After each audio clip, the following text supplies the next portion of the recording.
Well, howdy, howdy, howdy, Nearly Senior Citizen here. Greetings, boys and girls, and welcome to this, another brand new day. A brand new day. It is the 23rd of January. Yes, indeed. Monday. It is 5:42 a.m. early in the morning. But for me, early in the morning isn't really early in the morning. I mean, I don't sleep for 8 hours, then awake for 16. I'm awake for 4, sleep for 2, awake for 8, sleep for an hour and a half, awake for 4, sleep for 4, awake for 8, sleep for 2. My sleep is broke up like that. I don't have a bed, so I just sit here in my chair and work until I collapse, and then I wake up and then go, oh, okay, and then continue working again. So it's going to be fun integrating myself back into normal human society here as soon as this place, in less than a month, I have to vacate. So, and it'll be okay. It'll be good to integrate back into normal human society.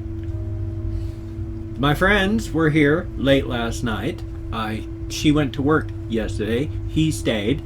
We played video games, watched Trailer Park Boys again, of course. Watched regular videos, and I mean, we watched Trailer Park Boys a lot. Rewatched for I don't know how many times.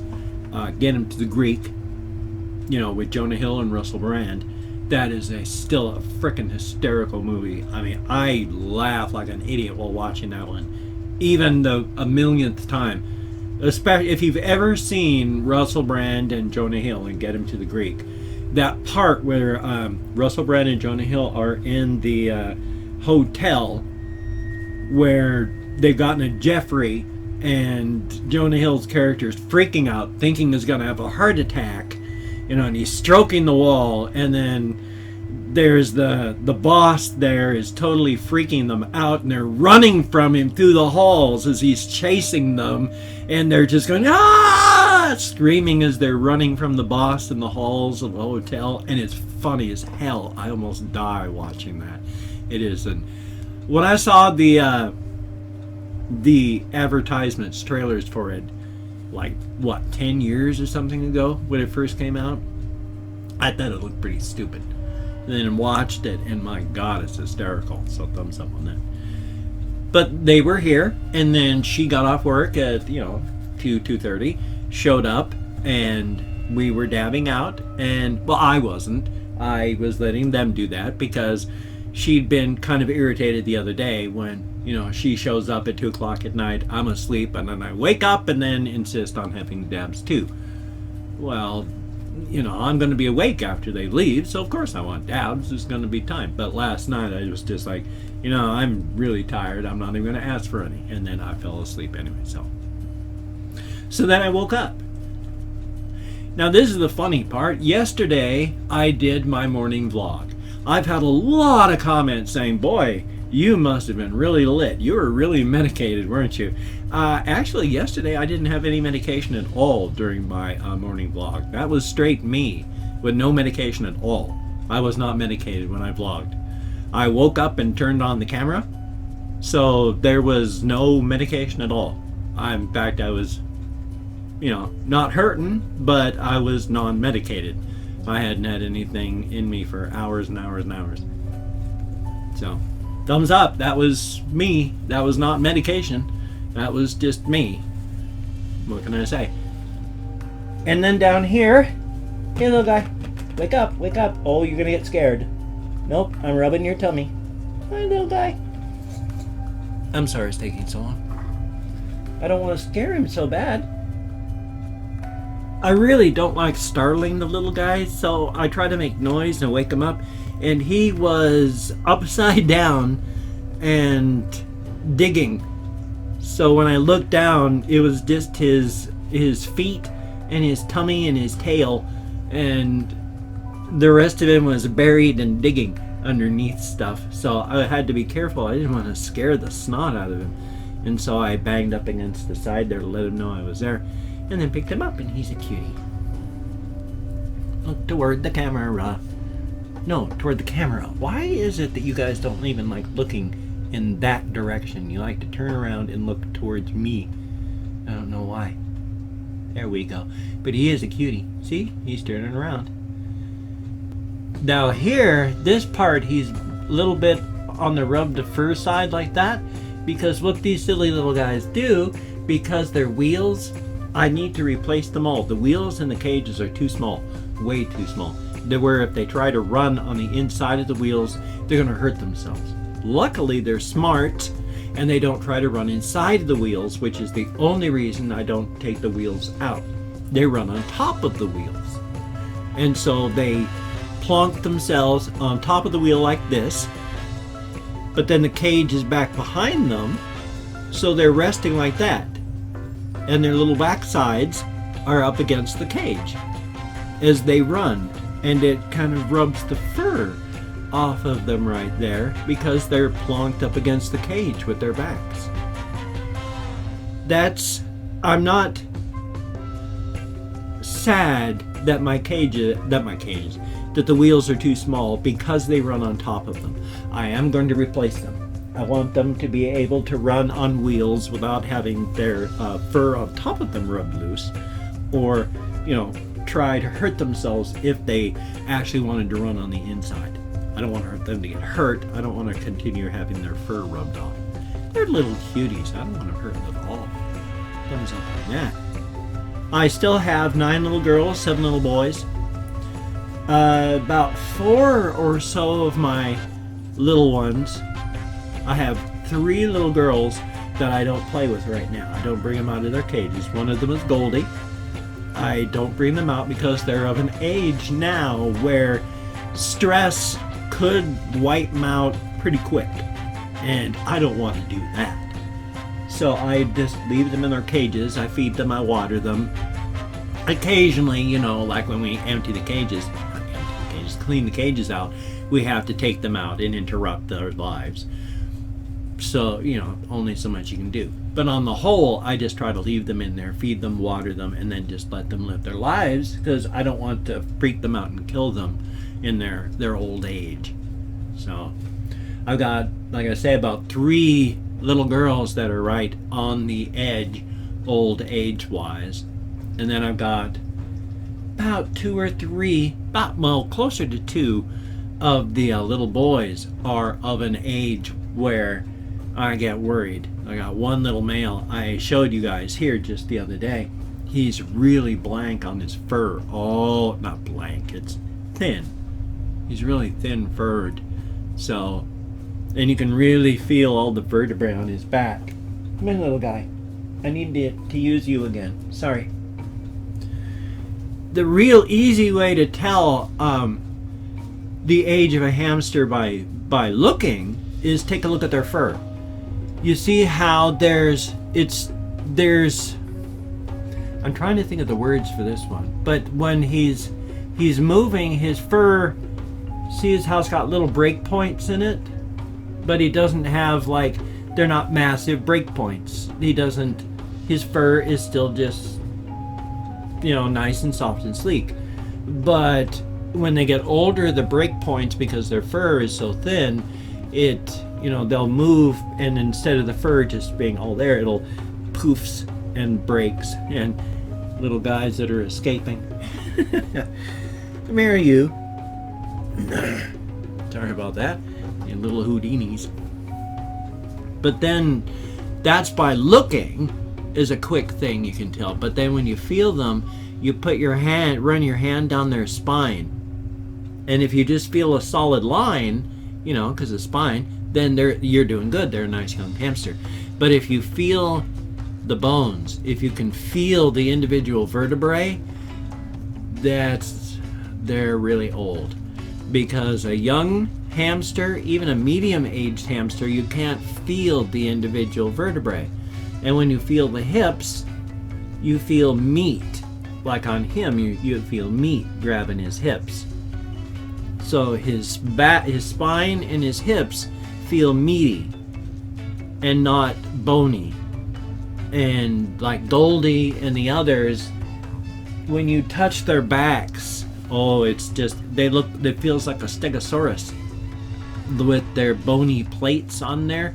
It's just, you can feel every vertebrae through their skin. When you feel their hips and all that, you feel their bones. When Goldie walks, she walks kind of funny. It's her hips are hurting her. She's probably got pretty bad arthritis in at least her hips. Some of the others, you can tell their old age has got them. Such is life. Well, now I've yammered a bit, but I want to talk about this one real quick, and then I'm going to do some other things. Yesterday, we had gone to a recreational marijuana shop, Miller's Marijuana in Porter. I just thought I would kind of advertise Miller's Marijuana in Porter, in Washington. It takes about an hour and a half to drive there. We buy a lot of oil, cannabis oil there. Plus, they have a good selection of just bud. So if you ever go to Porter in Washington State, and I think it's still in Mason County. If not, it's real close to Mason County, and it's a really good place. So now, so stating, I'm going to puff some more.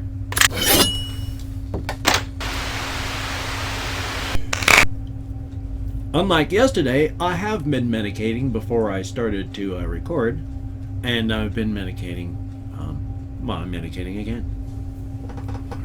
My hands, especially, this is what's really disturbing me. My left hand is hurting a lot more. Even through my normal methadone and all the pot that I've been smoking, my left hand has been hurting a lot more lately. And that's weird because normally it doesn't hurt.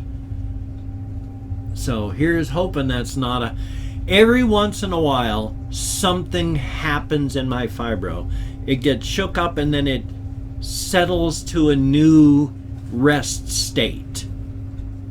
Where, a new symptom, a new something happens, and then things kind of go like, oh my gosh, what's happening? And then they settle down into the new rest state with the new thing going on. Looks like my left hand is going to start hurting a lot more now.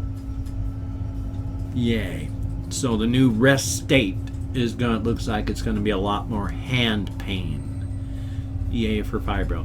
I've got all my when you have fibromyalgia, they're not called hot spots, but that's the best thing to call them for right now. There's these hot spots where if you touch them, they just hurt, and there's a scattering on your chest, your arms, stuff like that. And I got just the hot spots on my chest are getting more and more pronounced, and it's just you touch it and it hurts. Why? Who knows? I mean, everything hurts when you got fibro. I mean, from your toenails to your hair and everything in between hurts. And it's just these hot spots. They're like here and on your back. There's on your arms, your legs. And they're really acting up. And it's, yay. I'm thrilled, as you can tell. So what I'm doing now is I'm calling up the community page. And I'm going to thank 20 to 25 commenters, not necessarily subscribers, just whoever comments. Could be subscribers, could be non-subscribers. That's not important. The fact is that it's a comment. Now I'm going to thank you for leaving the comments, and that's awesome. I'm not going to read the comments until afterward. Whether it's a good comment, a bad comment, and a different comment, I don't know. I'm just thanking you for leaving a comment. If I mispronounce your name, my sincere apologies. If I didn't know how to pronounce my own name, I would mispronounce my name, and my name is easy. It's pronounced the way it's spelled. So, if I mispronounce your name, I know it hurts, whether you choose your name or your family chooses your name. If it is mispronounced, it hurts. So I'm going to do my best. No disrespect intended if I mispronounce. So first though, I'm going to press show more to load up more, and I'm going to thank, oh boy. It's like O capital O legend O capital O. Thank you so very much for the comment. Greatly appreciated. Dana Townsend, thank you so very much. Greatly appreciated. And Blair Sloan, thank you. And Orlando Sanchez, thank you so very much for the comment. And it looked so hard until you start to pronounce it, and it's the Flying Frog. Hola! Well, hola, the Flying Frog. Glad to meet you. Thank you for leaving me a comment. It is greatly appreciated. Kiwi Stuff, thank you. Greatly appreciated.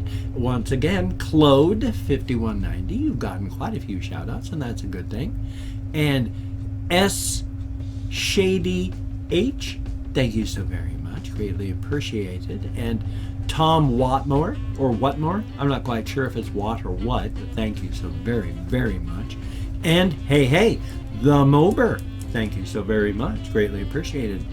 Hackerman, thank you. Excuse me. And then pressing show more again because we're up to the next spade. And multi-ragi, it's a multi and then R-A-G-G-I, thank you so very much. Optic Biscuits, thank you very much. Greatly appreciated.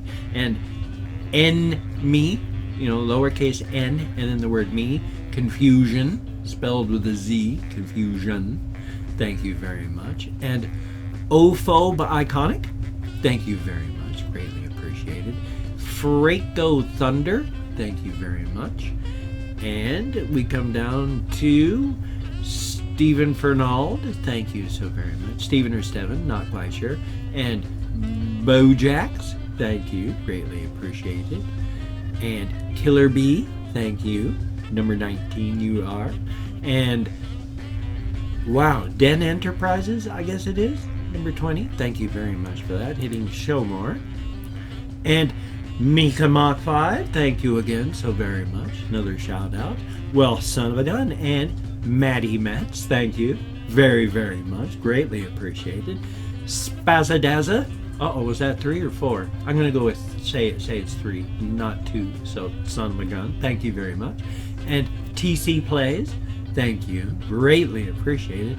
And ending up with, oh, well, thanks. Here we go. With thanks. Well, but I'm still kind of tired. I woke up like 20 minutes before I started recording.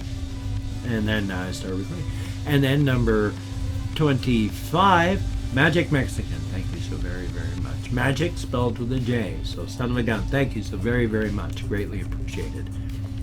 Yay! I like doing shout outs and giving just human recognition. I used to, back when my channel grew small and shortly, every week or 2 weeks or whatever it was, every time I grew 100 subscribers, I would go through and I would thank each subscriber by name. I did that for like the first 3,000 or so subscribers I had. I thanked everybody by name. But now I pick up like 100 subscribers a day and I can't keep up. So I am so sorry, which is why I go through and I thank everybody this way. Best I can. Thank the subscribers and the commenters. Since it's not the subscribers, I'm thanking the commenters. Thank you so very, very much. Oh, shucks, 18 minutes and change. I don't have time. Well, yes, I do. I am just going to quickly go ahead and do this because I didn't do it the other day. Or did I? I can't remember. Bom dia, dia guet, la breed, ahanyo aseo, dzień dobry, terra homokos, gomarias, buenos dias, dia dit, bereda, yorageld, matenva, bongiorno. Yeah, bongiorno. Good. I'm right where I should be. Boker tov, Ohio, abuna de manata. Kamusta, gomorgan, ni hao, privyet, guten tag, kalimera, bonjour, dobre rano, god morgan, labos ritas, lab dien, mesa olhele, merhaba, and go forth and have the crack. Now, the crack is simply good food and good drink with good friends. It's not necessarily an alcoholic beverage or mounds of crack cocaine or having a crack whore spread her legs for you. Good food, good drink, good friends. I'm at 19 minutes and change on this one, so I'm going to wrap this up and say thank you all so very, very much for watching. It is greatly appreciated. You are all so awesome. I love doing my morning vlog. If I don't get it done, I feel wrong now anymore. So thank you all so much for watching, for listening. You take care. Have a great day. I'm probably not going to have a ton done today. Probably just this, a reaction, and hopefully a game. So you take care. I will see you on the flip side. And that, my friend, is a very good thing. So thumbs up. And I'll see you.